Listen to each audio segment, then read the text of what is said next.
Happy birthday to you. Happy birthday to you. Happy birthday, dear Thog Dad. Happy birthday to you. Oh, you've got a good voice there. I thought you'd forgotten. He's not mentioned it yet. How old are you? Like 94 now? 95? 29. 96? Let's move on very, very quickly, Theo. What are we doing today? You're wrinkling up, fella. No, with all due respect, this is the one day of the year which I'll probably allow you. What do you want? You want a present? I would love a present. Go on, what have I got? Well, it's in the post, to be fair. All right, that's nice. I've got a shared present with Thogsis coming your way. Oh, thank you very much, So love. I've got nothing to give you this morning. And thank you to everyone who's been DMing me all morning. I yeah? can't respond to everyone, but it's amazing. Thank you. But what I will say is 20,000 likes. Oh, just for Thog Dad. Thank you very much. Just for Thog Dad, with the TDL, every like equals one birthday message. Because Thog Dad can't respond to them all. So collectively, let's get 20k likes. Brilliant. Thank you. What are we talking about today, Theo? Today we're talking about Champions League football. We've got 4 games to go through. The final round of 16 matches, second legs, and then we're on to the quarters. It's quite interesting. It's amazing. Shall we start with Ajax against Benfica, Theo? This is an interesting one, Theo. It was 2-2 in the first leg, which is a bit of a wake-up call for Ajax. Definitely. But that man, Sebastian Haller, Theo, involved again, own goal and goal. Big up Ajax, by the way. Lovely shirts. Yeah, lovely. I've even got a coat of them. I think their garms are brilliant. I have been saying in the last few Champions League predictions, I think Ajax could be the dark horse of this tournament. Yes. Ever since I watched them live against Dortmund and beat them 5-0 at the group stage, I know when you go to the Johan Cruyff Arena, feel the atmosphere of the Ajax fans, they really get behind that team. It's very difficult to beat them when it's on form. And with Anthony, Haller, Tadic as the front three, Ryan Gravenberch recently, 2 goals and 1 assist, or 3 contributions against Comba recently, looking really good for a 19-year-old midfielder. The Dutch lad is the next big thing. Ajax are going to beat Benfica. I'm pretty convinced by that. I'm going to save my prediction, but do you disagree? I tell you what, Dusan Tadic, you mentioned him. His goal in the first leg was superb. A cushioned volley, wasn't it, Theo? Yeah, lovely. They've won 9 out of the last 10 home games. But recently, they've started to concede goals. Conceded 8 goals in 5 games. Before that, their defence was watertight. So can Benfica pull a surprise? I've seen Benfica very good this season. However, in the league, it's over for them. There's no chance of winning the league. All focus is on Europe. Can they create an upset? I'm not too sure. It lands in the hands of the players like Darwin Núñez, who's 22 years old. The Uruguayan striker's had a very good record this season. If he performs and turns up with the whole team, maybe we'll see a high goal-scoring match that could go either way. Yeah, but I tell you what, I want to talk about Roman Yaremchuk, the Ukrainian. He got the goal, he took his shirt off, and underneath there was a shirt with the Ukrainian trident. So massive respect. And referee, why did you have to book him for that? I know rules are rules. However, it should go out the window for something like that. Yes. But coming into the second leg, I don't think it's going to be a Yaremchuk masterclass. I think it's going to be 3-0 to Ajax. I'm going to go with goals from Tadic, Anthony and Haller. By the way, Haller has just lost out on his first place for top goal scorer in the Champions League. I know. Lewandowski overtook it. He did. And he needs it back. He does. So 1 goal equals it, and I think he'll get it. I agree with you. This is going to be very difficult for Benfica. Could be a goal fest. Could be like a 4-2 or something. I'm going to go 3-1 to Ajax. 3-1 Ajax. Comfortable win. Comment down below. Are Ajax bottoming the tie? Manchester United against Atletico Madrid. The first leg was 1-1. It was Anthony Elanga with a late equaliser. Now, Theo, you were at the game, so I'll let you do the talking. Very simply, I thought Atletico started better. Yes. Good shape. They played a 4-back, but their midfielders were wing-backs, really. Yes. They played 6 defenders on the pitch. They played 2 banks of 4. Diego Simeone doesn't let the opposition have too many opportunities. João Felix scored an early header, and it was only till the second half that United really got a good chance, and that was in Anthony Elanga, set up beautifully by Bruno Fernandes, and the 1-1 brings it all down to Old Trafford Tuesday night. Yes. Even closer, tomorrow night. This is a game that has a story in it. We've seen Diego Simeone win a second leg at Anfield and cause a massive upset. Could he do it now at Old Trafford? Would it tick another box? He definitely could. But Manchester United back on form after that 3-2 win over Tottenham, wasn't it? Absolutely. Temporarily, they were 4th in the Premier League once again. And it was that GOAT, Theo, Cristiano Ronaldo. You don't want to say the name, so I'll say it, with a hat-trick. Now, that was in the league. Yeah, it was a good win. But you don't put it all in Ronaldo. It's the teamwork. Of course it is, it's teamwork, Theo. you know? But can he turn up on a cold Tuesday night in the Champions League? Probably yes, Theo, surely. Well, are we going to see Messi and Ronaldo at the Champions League in the same week? Ooh. and Neymar and Mbappe. Well, Mbappe's basically Real Madrid now, isn't he? So that doesn't really count. I think there's a very good chance Atletico win this match. They're not an easy team to break down. A lot harder than Tottenham. There's no way Atletico give Ronaldo the room to score. There's no way. I love how salty you get about Cristiano. In that game, Theo, we roasted João Felix in our video. Who got the goal in 7th minute? Bullet header, João Felix. And a player who I was impressed by, Theo, Jeffrey Kondogbia, the defensive midfielder. He won 9 out of 10 ground duels on the day, but he might be injured for this tie. That is a big loss. But João Felix, like you said, on the form he is, 5 goals, 5 games.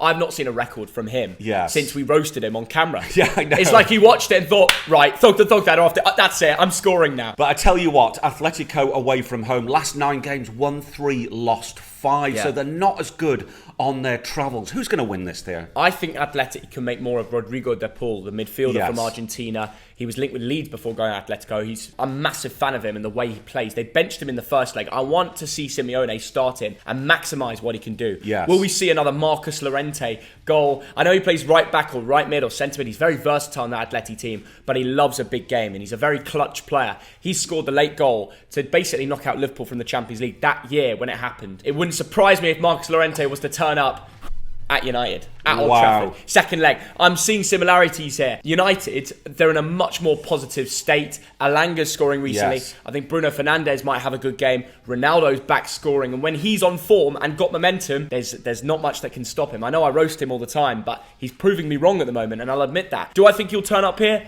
I think he'll sneak a goal. I think United are going to win 2-1. But I tell you what, the grin on my face, if Ronaldo's knocked out by Diego Simeone, I just hope he stands up and goes like this. Wow, I don't know what that was, but it looked a little bit like a sui. 2 teams, Theo, who have not been convincing in these tournaments. But these 4 games here, there's only one I'm not sure about, and it's this one. Okay. And at first I was thinking, will it be 1-1? Will it go to penalties? But you know what? Because of Cristiano, 2-1 to Manchester United. Because of Cristiano? Because of Cristiano. Dad, you're not Tom Brady tweeting, put it on the screen, Josh, Ronaldo versus Kane. It's 11v11. You've got to respect the team, Dad. Yeah. I mean, I do recall Atletico Madrid hit the bar twice in that first leg. They were good. They could have won that 3-1. Dad, and a draw to Old Trafford is a good result. Very good. Because you put the pressure on the home fans. If Atletico score early, all of Old Trafford is getting a bit shaky. David De Gea feels the shivers. He's very clutch, but they're all going to feel it. They know how important this Champions League trophy is to them. Most competitions are out now for Man United. It's all on the Champions League, isn't it? It certainly That's their main focus. So let's see. It's going to be a big night tomorrow. Juventus against Villarreal was 1-1 in the first leg, and I predicted that absolutely right. And it was that man, Dusan Vlahovic. We saw him in the Turin derby.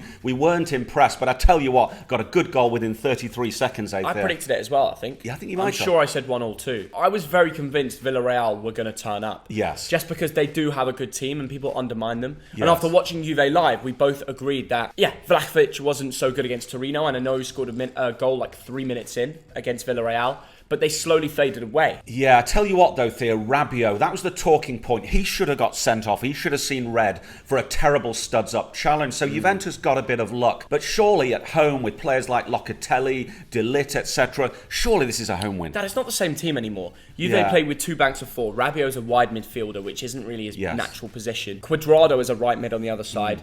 They play with a lot of defenders. They're not the most attacking team in the world. But then again, they concede at home to Torino. Yes. And I think Villarreal, when Danuma's blasting at them and he's on great form, they've got Pino who's just scored 4 goals against Espanyol. These guys that are confident and they're the underdogs. Yes. And they're in their face. Villarreal could cause an upset. But Theo, at Juventus, at their home ground, they are unbeaten in the last 10 games. They've not lost since, I think it's November against Atalanta. Yeah. Surely, just surely, Juventus very well organised as a team. Well, Juve showed real character against Sampdoria in their 3-1 win. They went 1-0 down. Yes. And Morata thought, you know what? I'm Alvaro Morata. Yeah. Scores a brace. They win 3-1. Everyone's talking about Dusan Vlahovic as the main striker, the one who's going to get the goals. I think it's going to be a story about Morata. Right. Juventus 1-0.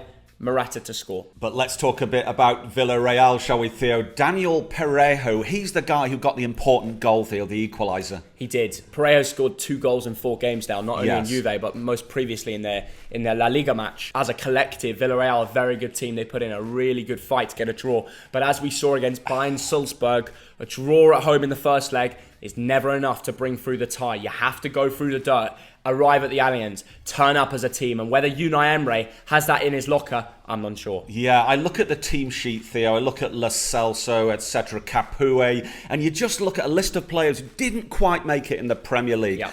I just feel they're not quite good enough to beat Juventus. No chance here for Villarreal. I don't think it'll be a cricket score. I'm going 2-0 to Juventus. I might put £5 on that. Lille against Chelsea. The first leg was 2-0 to Chelsea. And again, I predicted it right, Theo, didn't I? And a man in Podgorica made a load of money because of those predictions. But that's another story. Please mention this story. I was in the airport, arriving at Podgorica, first time at this airport. We're going back to London. This random geezer comes up to me and he goes up to my dad and he's like, "Thank you, you win me money, win me money." Yeah. And I was just like, what? This is some dodgy stuff going on. Later, Thogden explained to me that he got the car off the rental company, the guy behind it. He told him what bets to put on, and he got it right. Honestly, it was so funny. The guy was like, "I love English football." So I said, "Okay, Chelsea to win 2-0, Villarreal will be 1-1, and my team, Bolton, are going to win tonight." He placed those 3 bets on and turned 50 cents into €300. That's incredible. And it makes me think we've got 100,000 people watching these at least every week. Yes. Champions League can be 200,000. It's your birthday as well, so there'll be 20,000 likes. These people, surely there's a few people sticking on a couple punts somewhere. The trouble is we get it wrong most of the time. No, you are very consistent. Oh, thank you. I sometimes are a bit irregular. I get some things very wrong. I get some things weirdly correct. We are okay, Theo. But Chelsea in the first leg. Kai Havertz with a really good header for the goal. Christian Pulisic got the second one. Surely that's enough for Chelsea. Well, they're missing Chilwell and James, aren't they? And yes. I felt like at a moment in that game, Ziyech was playing wing-back, last out for Chelsea. But it seems like their answer is a 4-back with Sarr and Chalobah. And we saw that against Newcastle, where Chalobah nearly gave away a penalty. The game definitely going to go on a different route if that was given. Was that a pen for you? Yes, Theo, that should have been a penalty yesterday. But one thing I said to you, Anthony Rudiger, is he the best centre-back in the world right now? You did mention that. It's more of a test when you put him in a 4-back, isn't it? Yes, that's true. And when Newcastle were running at him, they caused the problem. I felt like that game could have gone 1-0 to Newcastle, or maybe 1-1. They would have scored a late equaliser. I think Newcastle were very unfortunate. And it makes me think, with everything going on upstairs, Chelsea may be due a loss. Ooh, I hate to be this guy, but Lille was surprisingly good at the bridge. 50% possession, which for me is mad. Chelsea usually dominate that. Lille had more total goal attempts. Yes, they scored less. They were less clinical, don't get me wrong, but they showed me potential. And when they take it back to their home ground for the second leg, build an atmosphere, maybe they'll put Chelsea under the cosh. What do you reckon? Well, I tell you what, Theo, I thought in that first leg, the defence had to be rock solid. Thiago Silva had a good game, and N'Golo Conte did a lot of mopping up, didn't he? But surely it's a step too far for Lille. You forget what players they have. Renato Sanchez, Portuguese international, ex-Bayern Munich. We know how good he is at driving with the ball in that midfield. Jonathan David, literally wanted by Real Madrid. If they don't get Kylian Mbappe, they're getting him. This is the sort of level we're talking about. Bamba on the wing, Goodmanson on the other side breaking through. I believe that Lille team has something in their locker. It's young, it's fiery. Oh, I don't know, they might score a few. They might. You mentioned Jonathan Bamba. He really impressed me in the first leg. 3 key passes, 4 out of 4 dribbles worked, 12 crosses. And we've got to remember, Lille are very good at home. They've only lost once at home since August. I must mention, PSG. Ben Arthur, 35-year-old. I don't know if he played in the first leg, don't really remember him. But I have to mention that he scored one of the best goals ever in world football against Bolton Wanderers. He played for Newcastle. When he played for Newcastle. He ran through our team. He made David Wheater look like a bust. But I love you, Wheater. Ben Arthur Lager. What? I used to call him Ben Arthur Lager. It's a crap joke. Why do you make everything about beer? Like you're so self-centered. That is terrible. Disgrace. But you know what? I let him off. It's his birthday. Thank you very much. I kind of agree with you. It wouldn't surprise me if this is a kind of a Liverpool scenario where Lille win 1-0. I think it's going to be very low scoring, but I'm going to go for a 0-0 draw. Oh, you're so boring. If it's a 0-0 draw, I'll get a little tattoo on my arse. Except you won't. And I'll do it this time because it's your birthday. That's my present for you. You once promised that, you know. It won't be a 0-0. It won't be a 0-0. Yeah. I've spoke to all the gods. It's not a 0-0. This will be an early goal from Lille. Ooh. Jonathan David, header. Early one. Then Chelsea oh crap, we need to sort this out. We might be on the downfall the next few years with what's going on upstairs. Ooh. We need to stay in the Champions League and retain this bloody trophy. We are world champions after all. Yes. That's what the Chelsea fans will be thinking, okay? Yes. And the players will get that. They'll score 2 late goals. Kai Havertz, Some say he's the best in the world. He's definitely the most clutch in the world. When that guy performs, it's always a late winner or something. He's just so good. He's certainly taken a while to get into gear. In the last few weeks, he's been magnificent. And the goal he took yesterday, Theo, was superb. The way he cushioned it and finished it, brilliant winner. All I say, I hope we have 4 English teams in the last day. That is great for our game. It'd be great, yeah. Yes, yeah. All English final potentially. Well, the great thing is when we get to the quarters, because the games are all done, we predicted all the games now. When we get to the quarters, which will be our next Champions League predictions, there are going to be some incredible matchups. But Theo, it's nearly 10 o'clock. Yeah. I'm going off for a beer soon. 20,000 likes, eh? Oh, 20k likes. What do you reckon? Should we get it? Yeah, let's get it. Oh, Thog Mum is here with the birthday champagne. Well, that's not true. See you later. There's no Thog Mum. Thog Dad's just making stuff up. Anyway, I'll let him enjoy his birthday. Please subscribe if you're new around here.